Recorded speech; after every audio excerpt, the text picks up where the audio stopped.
Welcome to our channel. Today we how to register with Dropbox for team file version control, full guide step by step clearly. To register with Dropbox for team file version control, start by opening your preferred web browser.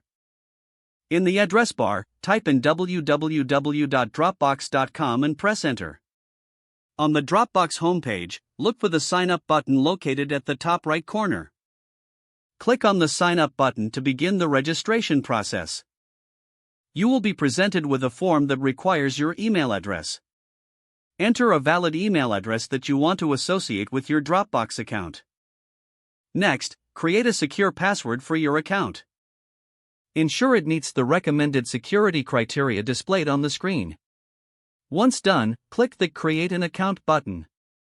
You may be prompted to verify your email address. Check your inbox for an email from Dropbox and follow the verification link provided. After verifying your email, return to the Dropbox website. Log in using your newly created email address and password. Upon logging in, you will see a welcome screen with options for personal and team plans. Choose the appropriate plan for your team's needs. If you opt for a team plan, you may need to enter additional information about your organization. Fill out details such as your team name and the number of team members you plan to add. Once this information is complete, click on the Continue button. Now, you can invite team members by entering their email addresses. This step is crucial for enabling team file version control. After entering the email addresses, click Send Invites.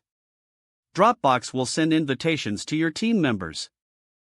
Once they accept the invitations, they will become part of your team account. Now you can start uploading files to your Dropbox account. To upload files, click on the Upload button on your Dropbox home screen. Select the file or folder you wish to upload from your computer. After the upload is complete, you can share files with team members. Simply right-click on the file and select the Share option. Invite others by entering their email addresses or sharing a link. Don't forget to like this video and subscribe to our channel for more step-by-step tech guides.